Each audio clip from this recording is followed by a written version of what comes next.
Start करते हैं मिफ्ता इस्माइल से। मिफ्ता साहब, बहुत शुक्रिया। पहले तो ये बताइएगा कि पाकिस्तान को अब मुश्किल चॉइसेस का सामना है। हिंदुस्तान की तरफ से जो इल्ज़ामात आ रहे हैं, जो धमकियां आ रही हैं, उसके पेश नज़र आप बताइएगा कि हमारे पास ऑप्शंस क्या महदूद हैं, खुली हैं, और फिर मैं आपसे बात करूंगा कि हमारे पास वसाइल कहाँ से हमने जनरेट करने हैं, क्योंकि अगली दहाई बड़ी अहम है। Go ahead. शुक्रिया तलत भाई। देखें, जब आपके पास न्यूक्लियर डिटरेंट है, हिंदुस्तान के पास एक न्यूक्लियर डिटरेंट है, सो न्यूक्लियर वॉर तो मुमकिन नहीं है और अल्लाह करे ना हो कभी भी, लेकिन हमारे लिए इतना कन्वेंशनल डिटरेंट हमारे पास होना चाहिए कि हमको वहां जाने की जरूरत ना पड़े। जिस तरह इस बार आपने देखा कि हिंदुस्तान ने पहली रात को मसाजिद शहीद की, दीगर चीजें की, तो एक हमने उसी वक्त उनके जहाज गिरा दिए, उसके बाद हमने उधर ड्रोन भी भेजे और उधर जाके फिर उनके घरों में हमने जाके उनकी चीज़ों में जाके हमने मिसाइल्स मारे। तो आपके पास एक कन्वेंशनल कैपेसिटी होनी चाहिए, और जितनी अच्छी कैपेसिटी होगी इतना ज़्यादा न्यूक्लियर वॉर से आप दूर हटेंगे अगर आपके पास कन्वेंशनल वॉर होगी। अब चूंकि जो जो जो जंग का जो मयार हो गया है वो मोदी के आने के बाद ये हो गया है कि जब उसको मईशत सॉरी उसकी सियासत में जरूरत पड़ेगी तो वो जंग करते हैं। जब भी उनको सियासत में इलेक्शंस आ गए, बिहार के इलेक्शंस आ गए, कौमी इलेक्शन उनके आ गए, तो वो जाएंगे। तो अब हमको थोड़ा सा तैयार रहना पड़ेगा। तो आई थिंक कि नाउ आई थिंक कि ये बात तो तय हो गई है कि थोड़ी सी डिफेंस के अंदर एक्सपेंडिचर्स आपको बढ़ाने पड़ेंगे थोड़े से। आप अगर हिंदुस्तान अपग्रेड करेगा, F-35 लेके आएगा, तो हमें J-35 वगैरह वगैरह वो जो भी होगा, लेकिन पैसे उसमें और लगेंगे। और अब जो आपने ये बात की कि गन वर्सेस बटर, तो आई थिंक कि थोड़ा सा हमको उधर गन्स तो खर्च करने पड़ेंगे। अब सवाल ये है कि ये पैसे कहाँ से आएंगे? क्या आप नौकरी पेशा लोगों के जेब पे मजीद वजन देंगे, या आप कुछ हुकूमत के अखराजात हैं जैसे PSDP है, अच्छा, मैं कहता ADB सूबे के हैं, उनको कम करेंगे? ये जो हमने वसाइल कहाँ से लेने, इसके ऊपर मैं पूरा अभी आपके साथ सेगमेंट करता हूँ, लेकिन पहले जरा इस मामले को खोल लीजिए। आपने फरमाया कि जो रिवायती हथियार हैं वो हमारे पास इतने होने चाहिए कि मुंह तोड़ जवाब दिया जाए, जैसे हमने मुंह तोड़ जवाब दिया, और ताकि न्यूक्लियर खतरात से हम दूर रहें। लेकिन मसला ये है कि जब दूसरी तरफ से रिवायती हथियारों की ज़्यादा ख़रीद होगी, जब वो रिवायती हथियारों में अपनी अफादियत ज़्यादा बढ़ाएंगे, तो हमें भी फिर ज़्यादा असला परचेज करना होगा। हमने ये कोल्ड वॉर में देखा है कि न्यूक्लियर वेपन्स होने के बावजूद दोनों, उस वक्त का USSR और USA, उन्होंने अपनी रिवायती हथियारों के अंदर बहुत ज़्यादा इन्वेस्ट किया। बल्कि अमेरिका के अंदर तो अब ये थ्योरी आपने खुद भी पढ़ी होगी कि कहा जाता है कि उन्होंने रूस को एक ऐसी जंग में मुलव्वस कर दिया कि उनकी इकॉनमी गिर गई वेपन्स के ऊपर पैसे खर्चते हुए। तो ये फिर हद तो नहीं मुकम्मल होगी ना हमारे लिए। हम एक स्टेप पे जाएंगे, हिंदुस्तान 2 स्टेप आगे चला जाएगा। तो कन्वेंशनल वेपन्स की पैरिटी बहुत मुश्किल है मेंटेन करना। तो भाई देखें, हमारा क्योंकि एग्रेसिव स्टांस नहीं है, तो हमको पैरिटी नहीं चाहिए। हमको तो एक इतना स्टैंड चाहिए कि आप हमारे पास आ नहीं सकते, you can not take an inch of Pakistani territory, number 1। और अगर आप कोई हवा से कोई हमले करते हैं या समंदर से कोई हमले करते हैं, तो हम उसका जवाब देने के काबिल होंगे और हम उसका जवाब देंगे। जो इसके अंदर देखें, एक मर्तबा जो सच्ची बात है कि एक जो आपको इस बार जो क्रेडिट देनी पड़ेगी आर्म फोर्सेस की लीडरशिप को, कि वो एक थोड़े से मुस्बत थे और डरे हुए भी नहीं थे। ठीक है, रेस्ट्रेंट जरूर थी, लेकिन डर नहीं रहे थे कोई भी। तो ये भी बहुत जरूरी है। आई थिंक कि थोड़ी सी ज्यादा बहादुरी दिखाई हमने 2019 के तहत के मुकाबले में।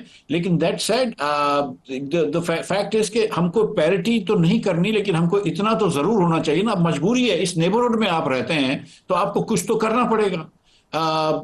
और हिंदुस्तान इस वक्त क्योंकि उसकी मईशत असेंडेंसी में है, तो वो मईशत पे वो अखराजात बढ़ा रहा है फौज के ऊपर, ताकि हमको भी बढ़ाना पड़े। हम वो उनकी ये सोच होगी कि हम नहीं कर सकेंगे।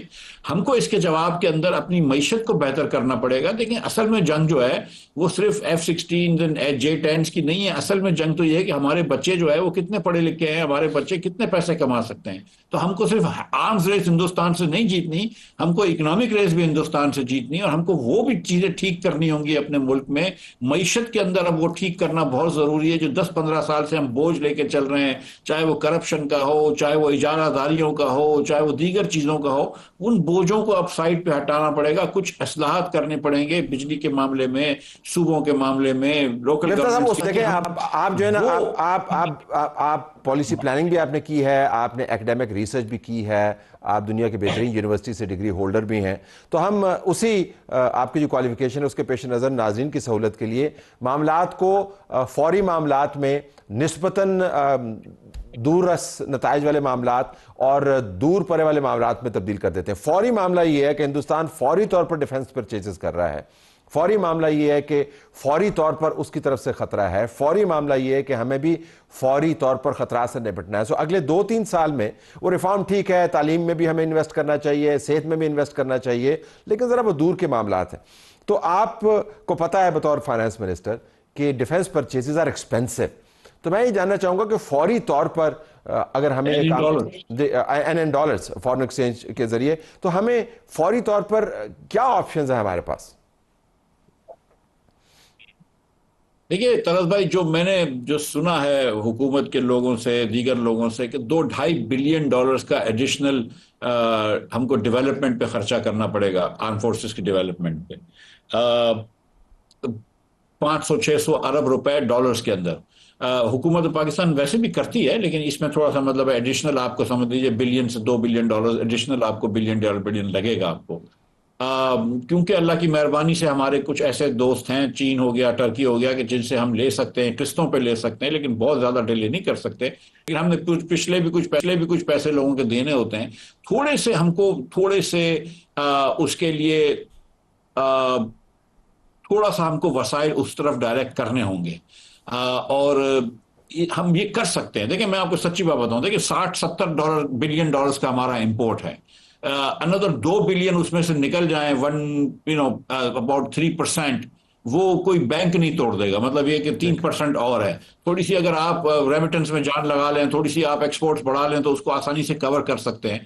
सो मेरा नहीं ख्याल है कि 2-3 बिलियन के लिए हम फंस जाएंगे, लेकिन इतने ही पैसे देने पड़ेंगे। और इतने पैसे जो मैंने सुना है कि ये एस्टिमेट्स इतना है कि इससे हमको इतना वेपन मिल जाएगा चीन से, दीगर ममालिक से। अपने खुद भी डेवलपमेंट हम कर लेते हैं, काफ़ी हम ड्रोन्स वगैरह बना लेते हैं, आर्टिलरी हमारे पास बड़ी अच्छी है, कि इंशाल्लाह इतनी चीज़ें हम कर लेंगे कि हम वही स्टांस रखेंगे कि हिंदुस्तान को हम एयर सुपीरियरिटी भी नहीं देंगे और लैंड सुपीरियरिटी भी नहीं देंगे। अच्छा, अब आ जाइए रिफॉर्म की बात से पहले हम बात कर लेते हैं कि पैसे हमने कहाँ से बचाने हैं, कौन से खर्चे हमने कम करने हैं, जो आप जिक्र पहले फरमा रहे थे। और आपने रिपीटेडली मुख्तलिफ प्रोग्राम्स में, मेरे प्रोग्राम समेत, इस बात पर इसरार किया है कि हमारी रियासत के खर्चे जो हैं इसकी अपनी वक़्त से बहुत ज़्यादा हैं, और हम शाह खर्चियों में मुब्तला हैं इस वक्त। तो ज़रा शाह खर्चियों की लिस्ट आप बताएं ना, ताकि दोबारा से हम बता सकें आवाम को कि यहाँ पर हमें तलवार खींचनी है, यहाँ से गोश्त काटना है, और हमने ये गोश्त वहाँ पर लेके जाना है जहाँ पर इसकी ज़रूरत है। गो हेड। लेकिन शुरू करते हैं। आज के दिन सिंध हुकूमत और पंजाब हुकूमत के पास 1-1 ट्रिलियन रुपया बैंक में रखा हुआ है, जो इनके पास एक्सेस सरप्लस है। मगर हम फिर भी अगले साल इनको इससे ज्यादा पैसे देंगे, इससे 15-20% ज्यादा पैसे देंगे जो पिछले साल दिए थे। वफाक के पास एक कौड़ी नहीं है। वफाक जो है, इसको 8,500 अरब रुपए का खसारा होगा। सारा मसला एनएफसी अवार्ड से आता है कि जब तक एनएफसी अवार्ड को आप ठीक नहीं करेंगे, वफाक के पास पैसे नहीं होंगे। अब अगर क्योंकि बजट आ गया है, शहबाज साहब ने 1.25 साल जाया कर दिया, तो कम से कम आप ये कर सकते हैं कि वफाक के अंदर जो पीएसडीपी है, जो लास्ट ईयर पहले 14,500 अरब रखा था, फिर 11,500 लेके आए, जो कि 65% इंक्रीज था, वो पीएसडीपी की कोई जरूरत नहीं थी इतने पैसों की। इसी तरह सूबों के एडीपीज हैं, एनुअल डेवलपमेंट प्लान, मैं आपको यकीन दिला रहा हूं कि इसके अंदर बहुत आसानी से आधे से ज्यादा पैसे काट जाते हैं। इस साल जो है वो 2,500 से 3,000 अरब रुपया ये 3-4 सूबे और वफाक मिलकर खर्च करेंगे। इन 3,000 या 2,500 अरब रुपया जो खर्च करेंगे, इसको आप 1,000-1,200 अरब पे ला सकते हैं। आराम से 1,000-1,200 अरब रुपया उधर बचा सकते हैं। उससे आप जो है वो फौज को भी आप वेपन्स दिला सकते हैं, आप थोड़ी सी नौकरी पेशा लोगों को भी रियायत दे सकते हैं, और दीगर चीजें भी कर सकते हैं, थोड़ी सी बिस्क की पेमेंट्स भी बढ़ा सकते हैं जो गरीब लोगों को दे सकते हैं, थोड़ी सी तालीम के ऊपर कर सकते लेकिन हैं। मिर्जा साहब कदा कोई खिलाफ में जरूरत वो नहीं कहते है हैं, ये वो एडीबीज पे कहते खर्च करना, और ये एडीबी। देखें ना, ये जो डेवलपमेंट का फंड है वो कहते हैं ये तालीम में जाते हैं, ये सेहत में जाते हैं, ये लोगों को तहफ़्फ़ुज़ फराहम करने में जाते हैं, ये तामीरात के लिए हैं, ये उन मामलात के लिए हैं जो अक्सर आप एदाद शुमार देते हैं कि इतने बच्चे जो हैं स्कूल से बाहर हैं, इतने लोगों के पास सेहत नहीं है, इतने लोगों के पास पानी नहीं है, ये खर्चात जाते हैं तो वहां से काट दें क्या? नहीं सर, देखें, एक पैसा एजुकेशन के बजट से काटने का मैंने नहीं कहा है, एक पैसा मैंने तालीम और सेहत के बजट से काटने का नहीं कहा। मेरी गुजारिश आप सुन लीजिए, 3,000 स्कूलें जो पिछली बलूचिस्तान में बनी है ना, उसमें 2700 स्कूलें खाली पड़ी हैं, गोश्त स्कूल्स हैं। तो गोश्त स्कूल बनाने से तो बच्चे को तालीम नहीं मिल जाती। एक मिसाल आपसे दे रहा हूं, आपने जो 700 अरब रुपया पिछले बजट में वफाक और सूबे के बजटों में आपने एमएनएज और एमपीए हजरात के लिए रखा हुआ था, 700 अरब रुपया। और आप भी जानते हैं सर कि कहीं 20% होता है, कहीं 40% होता है, कहीं 50% होता है, ये किधर जाता है? तो हो सकता है, चले मैं कहता हूं चलो ये जो नालियां बनानी है, रोड डालने, ये भी जरूरी है, मैं समझता हूं ये जरूरी है, एमएनएस को फंड भी चलो जरूरी है, लेकिन 1-2 साल तो रोक सकते हैं ना। अगर इधर हम अपनी अपनी बका की जंग लड़ रहे हैं, अगर हिंदुस्तान से हम इज्जत के साथ, आज पाकिस्तान की इज्जत है ना इधर दुनिया में, क्योंकि आप जंग जीते हैं, खुदा ना खास्ता अगर ये हारे होते तो क्या हाल होता? तो फिर आप इसलिए तो आपको तो आप इसको सेक्रीफाइस करें। हम ये कहां बोल रहे हैं कि आप टीचर्स की सैलरी काटें, हम ये कहां बोल रहे हैं कि आप कम टीचर्स हायर करें या नर्सेज हायर ना करें, वो सब करें आप। लेकिन इस वक्त अगर आप कोई गली, मतलब मैं आपको एक एग्जांपल दे देता हूं, पंजाब हुकूमत ने हर मुस्लिम लीग के एमएनए को, पंजाब हुकूमत ने एमएनएस को 35-35 करोड़ रुपए दिए, वफाक ने हर एमएनए को मुस्लिम लीग के पंजाब के 25-25 करोड़ रुपए दिए। वो 60-60 करोड़ रुपए वो अपने प्रोजेक्ट्स बनवाते हैं। अगर वो एक साल नहीं बनवाएंगे, अगले साल 70 करोड़ रुपए मिलेंगे, वो ना बनवाएं तो क्या फर्क पड़ेगा? इसी तरह पीपल्स पार्टी भी जो है वो अपने एमएनए और एमपीएस को पैसे बांटती है, वो बिल्कुल नजर नहीं आते, लेकिन कहीं ना कहीं तो लगते हैं वो पैसे। केपी के अंदर माशाल्लाह से आप जानते हैं कि क्या हो रहा है। सो अगर हम मिन हासिल को हम ये समझते हैं कि हमारा दिफा भी बहुत जरूरी है, मिन हासिल को हम ये समझते हैं कि हमारे बच्चों को तालीम देना भी बहुत जरूरी है, और इसमें हम फेल हो चुके हैं। 10 में से 8 पाकिस्तानी बच्चा 10 साल का नहीं पढ़ सकता है 2 जुमले उर्दू में। अगर ये हम दोनों चीजों में फेल हो गए हैं, तो फिर हमको क्या जरूरी नहीं है कि इस साल हम थोड़ी कम कर दें, थोड़े से रोड रास्ते कम कर दें, थोड़ी अपनी प्रायोरिटीज चेंज करें, इस साल हम दिफा में दे दें पैसे, बिस्क में पैसे दे दें, तालीम पे लगा दें, और टैक्स लोगों की थोड़ी सी नौकरी पेशा लोगों को छूट दे दें। रियासत के हुजूम पर भी बात कीजिएगा। पाकिस्तान की रियासत का हुजूम मौजूदा हालात में आपको कैसा लगता है? बहुत ज़्यादा है, बहुत बड़ा है? कहाँ से हम जो है एक्स्ट्रा फैट काट सकते हैं? देखिए, अब अगेन देखिए, वफाक के पास 18,000 अरब रुपए का बजट है। 18,000 अरब से आप क्या काट सकते हैं मैं आपको बताऊं। 9,000 अरब रुपए तो इन्होंने सूद में भर दिए, तो अब आपके पास रह गए 8,000 अरब। उसमें से जो लोगों को बुरा लगता है हर वक्त, वो बिस्क बुरा लगता है। गरीब लोगों को पैसे देते हैं तो हम बोलते हैं इनको भिखारी बना दिया। हम बड़ी बड़ी कंपनियों को, बड़े बड़े सनतकारों को जाके सब्सिडी देते हैं, हम कोई नहीं कहता कि उनको हमने भिखारी बनाया। आपको करना है, अगर रियासत को आपको हजम छोटा करना है, तो आपको निचकारी की तरफ जाना पड़ेगा। 109 अरब रुपए आपने इस साल रेलवे को दिया है, जो गुज़िश्ता हाल जो इस वक्त माली साल है। अगले माली साल में आप प्रॉब्ली 120 अरब रुपया रेलवे पे जाया करेंगे।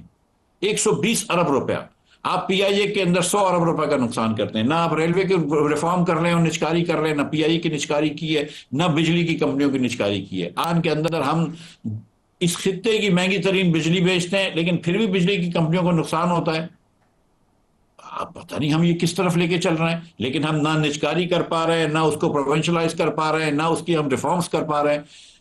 हमने अपने ओवर द ईयर्स आहिस्ते आहिस्ते इतने सारे बोझ उठा लिए जो हमारे कांधे जिसके लिए नहीं थे तैयार कि हम अब नहीं काम कर रहे। तो वफाक में तो सच्ची बात है कि यस, थोड़ी बहुत फैट जरूर है, लेकिन वफाक को अपनी पॉलिसी को श्रिंक करना होगा, निचकारियां करनी होगी। जो असल फैट है वो सूबों में है, क्योंकि आपने जो 13,000 अरब रुपया, जो 12,000 अरब रुपया जो आपने टैक्स जमा किया है, उसका आपने 60% पैसा सूबों को दे दिया है। वो अपना टैक्स जमा नहीं करते, बस वो अखराजात करते रहते हैं। तो मैं आपको मिसाल देता हूं कि एयर एम्बुलेंस हमने बनाई है पंजाब में, अच्छी बात है, चलो एम्बुलेंस बनाइए, लेकिन अब आप उसके एयर एम्बुलेंस पहले बनाइए, अब आप आ रहे ताकि वो जहाज उतर सके।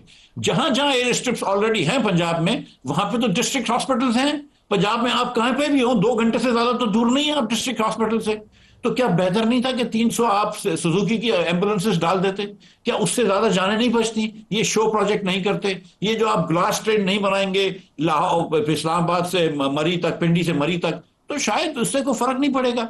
सिंध में तो पता नहीं क्या एक सिस्टम चल रहा है, समझ ही नहीं आती कि 3,500 अरब रुपए का बजट कहां जाता है। सो ऐसा नहीं है कि फैट नहीं है, आई प्रॉमिस यू बहुत ज्यादा फैट है। इधर तक फैट है कि जब सूबे आपको जो कहते हैं कि हमारे पास इतनी गंदम पड़ी, उतनी गंदम भी पीछे नहीं होती, 5-5 लाख टन कम हो जाती है गंदम।